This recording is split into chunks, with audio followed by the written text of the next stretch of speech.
आवाज ना, आवाज थोड़ा बढ़ाइए, माइक दो थोड़ा, ये दे। पहले राजतंत्र था, बाद में बाबा साहब का संविधान ने हमें लोकतंत्र दिया। लेकिन साथियों, आज ये लोकतंत्र जो है वो खतरे में है। साथियों, ये लोकतंत्र खतरे में है। आज संविधान बदलने की बात हो रही है। एक नेता 2014 में आए और एक हमें सपना दिखाएं। उन्होंने कहा कि आपके अच्छे दिन लाएंगे, हर युवा को नौकरी देंगे, हर साल में 2 करोड़ युवा को नौकरी देंगे। उस समय में युवा बेरोजगार था। युवा को लगा कि हमारे अच्छे दिन आएंगे, नौकरी देंगे, घर पे बैठे हमें हमारा इज्जत नहीं मिल रहा है, हम कुमारे बैठे हमारा शादी नहीं हो रहा है, शायद नौकरी मिल जाएगा तो जल्दी शादी होगा। मोदी जी के झांसे में आ गए। मोदी जी ने कहा कि विदेश में काला धन है, 75 लाख करोड़ रुपया है, और हम आएंगे, अब विदेश से काला धन लाएंगे और सबके घर बैठे बैठे 15-15 लाख रुपए उनको घर पे पहुंचा देंगे। हमारे लोगों ने कहा भाई बेगर मेहनत का 15 लाख रुपए आएगा। मोदी जी के झांसे में आ गए। और ये मोदी जी जो है ना, ये फार्मूला जो है हिटलर से सीखा। हिटलर भी सत्ता पाने के लिए वो अपने देश में हर तरह का झूठ बोला। उन्होंने कहा सबका टैक्स माफ कर देंगे, सबके लिए हॉस्पिटल फ्री कर देंगे, सबको सरकारी नौकरी देंगे, हजारों वादा उन्होंने किया, लेकिन उनसे पूरा नहीं हुआ। लास्ट में हिटलर ने गोली मार के खुद को खुदकुशी कर लिया। साथियों, उसी के पैटर्न पे मोदी जी ने हमारे देश के लोगों को गुमराह कर दिया। गरीब, पिछड़ा, दलित लोगों ने उन पे भरोसा किया। लेकिन आज बताइए ना, मोदी जी बड़ी बड़ी बात करते हैं, वो आज आके बताए ना कि आपने कहा था 2 साल में, 1 साल में 2 करोड़ नौकरी देंगे। आपका 10 साल हो गया है, 10 साल में 20 करोड़ नौकरी होना चाहिए, लेकिन आपने नौकरी कितना दिया वो खुले मन से आके बताए। 1.5 साल पहले जब विपक्ष के नेता ने पार्लियामेंट में पूछा कि आप कितना नौकरी दिए, तो उस समय में सरकार के तरफ से बताया गया कि 6,97,000 नौकरी दिए, यानी कि सिर्फ 7 लाख नौकरी दिए। उन्होंने जितना कहा उसका आधा % भी नहीं, 100% तो दूर की बात है साथियों, आधा % भी देश के युवा को नौकरी नहीं दिया। विदेश का काला धन, क्या कितने बड़े बड़े उद्योगपति पैसा लेकर विदेश भाग गए, कोई अता पता नहीं है साथियों। इसलिए साथियों, आज वो आपको आएंगे, आपको गुमराह करेंगे, धर्म के नाम पे लड़ाएंगे, मंदिर मस्जिद के नाम पे लड़ाएंगे। साथियों, एक बार गलती कर ले, 2 बार गलती कर लीजिए, लेकिन तीसरी बार अगर हम गलती करते हैं तो समझिए हम खुद ना समझ है साथियों। इसलिए साथियों, अपने दिल पे हाथ दे के सोचिए, अपने बच्चे के सर पे हाथ दे के देखिए और सोचिए अपने अंदर आत्मा से, क्या मोदी जी सही काम किए? कुछ आपको अंदाजा मिलेगा कि मोदी जी कुछ नहीं किए। तो इसलिए साथियों, आप सबको, हम सबको, इसलिए हमारा बाबा साहब भीमराव अंबेडकर ने 5 साल के लिए चुनाव रखा कि नेता आएंगे, वोट मांगेंगे, अगर 5 साल में अच्छा काम नहीं करेंगे तो आप उसको बदल दो। इसलिए साथियों, जनता मालिक होता है, ये देश जो है आपका है, किसी का जागीर नहीं है साथियों। ये देश आपका और हमारा है, एक जनता का देश है साथियों। आप इस देश का राजा हैं, आप इस देश का मालिक हैं, और आज आप उनसे पूछ रहे कि हमको नौकरी कब दीजिएगा। अरे आप एहसास कीजिए, अगर 10 साल में नौकरी नहीं दिया तो अब कब देगा भाई? अब इनको बदलने का समय आ गया, इसको बदलिए साथियों। इसके जगह कल हम भी आए पावर में, अगर हम आपसे वादा करें और हम आपके वादा पे खरा ना आए तो हमको भी 5 साल में बदल दीजिएगा साथियों, सिर्फ 5 साल में बदल दीजिएगा। जब तक आप आंख नहीं दिखाइएगा, जब तक आप उंगली नहीं उठाइएगा, तो नेता आपसे डरेगा नहीं, आप पे शासन करने लगेगा साथियों, शासन करने लगेगा।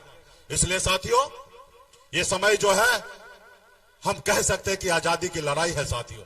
आज हम लोग लड़ाई लड़ रहे हैं, संघर्ष कर रहे हैं। ये लोग कोई गरीब के लिए सरकार नहीं है, ये अडानी अंबानी का सरकार है, कभी किसी गरीब पिछड़ा का सरकार नहीं है। आपने देखा ना, हम गरीब मछुआरा परिवार में जन्म लिए, संघर्ष किए। हम ऐसे घर में जन्म लिए जहां एक रोज मछली ना मारा जाए तो घर में दूसरे रोज खाना नहीं बनता। ऐसे गरीबी परिवार में मैं जन्म लिया। 18 साल की उम्र में, जिस उम्र में बच्चे को खेलना कूदना होता है, उस उम्र में अपने गांव परिवार को छोड़कर बॉम्बे जैसे शहर चला गया। वहां मेहनत किया, मजदूरी किया, संघर्ष किया और संघर्ष के बदौलत बॉम्बे जैसे शहर में कामयाबी का झंडा गाड़ा। फिर मैंने देखा कि लोग चांद पे घर बनाने के लिए सोच रहा है, लेकिन इस धरती पर हमारे लोगों के लिए बिन बेलदार, नोनिया, मला, चाय, तियर, बनपर, अति पिछड़ा दलित भाई के लिए इस धरती पर रहने के लिए घर नहीं है। अब मैंने बम्बई के ऐशो आराम जिंदगी को छोड़कर पिछले 10 साल से बिहार में मैं संघर्ष कर रहा हूं। अब मैं संघर्ष करते करते 2020 में आप सबको जानकारी होगा, हमने 4 विधायक बनाया। ऊपर वाले की कृपा से हमारे पास ऐसी शक्ति था, एक तरफ 74 विधायक के पास जितना पावर था उतना 4 विधायक वाले के पास पावर था। अगर हम नहीं समर्थन देते तो बिहार में नीतीश कुमार बिहार का मुख्यमंत्री नहीं बनता साथियों, मुख्यमंत्री नहीं बनता। लेकिन हमने उनको मुख्यमंत्री बनाया, हम मंत्री बने और हम कुछ काम कर रहे थे तो देखा जो कल तक हमारा गुलामी करता था, जिसका बाप दादा मेरे पीछे घूमता था, आज मालिक बन गया है। इसको रोको, नहीं रोकोगे तो आगे बढ़ जाएगा। हम अपने अधिकार के लिए लड़ाई लड़ने के लिए यूपी चले गए। हम 50 जगह चुनाव लड़ाए, उनको अच्छा नहीं लगा। हमारी लड़ाई है साथियों, हम बिहार में राजनीति करने के लिए नहीं आए थे। जो हमारी लड़ाई था कि निषाद को आरक्षण मिले, जब बंगाल में आरक्षण है, दिल्ली में आरक्षण है, तो बिहार में क्यों नहीं होना चाहिए, हम इसकी लड़ाई लड़ रहे थे। और उसकी लड़ाई हम जब लड़ने लगे तो उन्होंने हमारे विधायक को खरीद लिया, हमको सरकार से बाहर कर दिया। जो सरकार हमने बनाया था हमको रोड पे ला दिया, संघर्ष करने के लिए ला दिया। और हम भी निषाद मल्ला का बेटा है। 18 साल से उम्र से मैं संघर्ष सीखा हूं। पूरी जिंदगी भर अपने गरीब पिछड़ा दलित भाई के लिए संघर्ष करते रहूंगा। हमें कुछ नहीं चाहिए साथियों, हम अपने लोगों के लिए संघर्ष करेंगे, हमें इसी में खुशी मिलता है। तो इसलिए साथियों, ये लोग बड़े लोगों का है। आप देखिए ना, जो दुनिया में कहीं नहीं हुआ है वो भारत में हुआ। आप देखे होंगे बॉन्ड के जरिए पैसा लिया जाता था। मोदी जी ने नया स्कीम लाए कि बॉन्ड दो, नौकरी आप सरकारी टेंडर ले लो। ईडी सीबीआई का नोटिस भेजता था और उसको डराया जाता था और बड़े बड़े कंपनी से चंदा लिया जाता था और फिर उसको छोड़ दिया जाता था। ऐसा धंधा वो चला रहे थे। जो अपने आप को कहते हैं कि हम हिंदू का पार्टी है, हम सनातन धर्म वाले हैं, और वो स्लॉटर हाउस जो होता है जहां पशु को काटा जाता है, मीट जहां पे बाहर भेजा जाता है, उस कंपनी से 250 करोड़ रुपया का चंदा ले लिया। तो साथियों, ये किसी का नहीं है साथियों, ये सिर्फ पैसे वाले के साथ है। तो इसलिए मजबूती से लालू प्रसाद यादव जी के विचारधारा के साथ हम लोग जुड़े हैं। अब मजबूती से हम लोग काम कर रहे हैं। आज आपने देखा होगा, सिर्फ 17 महीने के लिए नीतीश कुमार जी महागठबंधन से सरकार बनाए। आपने देखा महागठबंधन में जैसे आए वैसे उन्होंने 2 काम बड़ा किए। तेजस्वी प्रसाद यादव जी, लालू जी के विचारधारा पे 2 काम अच्छा हुआ। एक, सामाजिक न्याय मजबूत हुआ, जिसमें जाति आधारित गणना किया गया, जिसमें अति पिछड़ा, दलित, महादलित, आदिवासी ऐसे समाज को आरक्षण का दायरा बना ताकि हमारा समाज आगे बढ़े। साथियों, ये काम किया गया, ये लालू प्रसाद जी का विचारधारा है। दूसरा, हमारे भाई जब तेजस्वी प्रसाद यादव जी डिप्टी सीएम बने तो लाखों, कई लाख, 5 लाख से अधिक युवा को नौकरी मिला गया साथियों, युवा को नौकरी दिया गया। वो युवा जो घर पे बैठा था, अपमान सहता था, घर वाले से, अगल बगल पड़ोस से, उसको सरकारी नौकरी मिला। और इस साल आप देखते होंगे आपके गांव घर में बैंड बाजा बहुत बजता होगा और बहुत बजेगा। क्यों?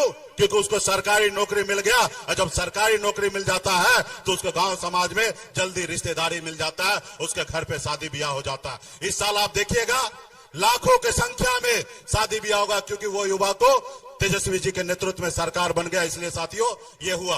तो इसलिए साथियों, हम आप सभी के बीच में आए हैं। आगे भी कार्यक्रम है। हमारी बहन अर्चना जी यहाँ पे प्रत्याशी बने हैं, उनका चुनाव चिन्ह लालटेन छाप है, 1 नंबर पे है। उनको भारी मतों से विजय बनाइए और मजबूती से इस देश का सामाजिक न्याय को आगे बढ़ाइए। बहुत बहुत धन्यवाद सभी तमाम हमारे जितने भी गठबंधन के नेता है, सभी को बहुत बहुत धन्यवाद। अब हम लोगों के बीच बिहार ही नहीं, देश के आन बान शान, बिहार के भावी भविष्य